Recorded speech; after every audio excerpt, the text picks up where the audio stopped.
السلام عليكم ورحمة الله وبركاته. ازيكم يا حبايب قلبي؟ عاملين ايه؟ رب تكونوا بخير. تعالوا ان شاء الله النهارده هنعمل مع بعض العرقسوس في البيت بكل سهولة. انا معايا هنا كوبايتين من العرقسوس ورشة كده صغيرة خالص من الكربوناتو، ومعايا هنا هنحتاج كده كوباية مية، بس انا هحط الاول نص كوباية، ولو احتجت احط تاني. بس انا ان شاء الله النهارده هحتاج كوباية. انا حطيت كده نص كوباية، بس اهم حاجة واحدة واحدة عجيني كده، احنا عايزين نعجن زي كده بتعجني عجين كده، بس ما كتريش مية عشان ما تبصش منك. بس اهم حاجه ما كتريش كربونات عشان ما يمررش منك. يا دوبك خالص شعره صغيره كده، يعني رشه صغيره كده خالص. هتني اعجن فيها كده لحد ما خلاص خلصت كده، كمان احتاجت كده نص كوبايه، يعني حطيت كوبايه ميه. هسيبها كده من بالليل للصبح، سيبها بقى تخمر براحتها.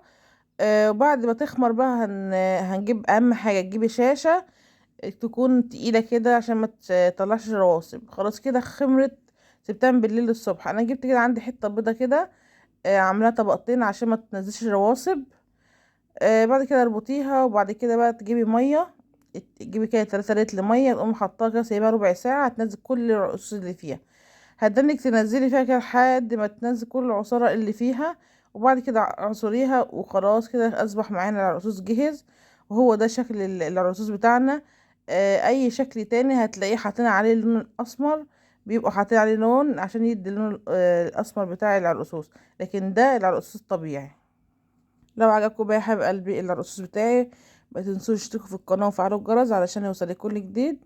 والسلام عليكم ورحمة الله وبركاته.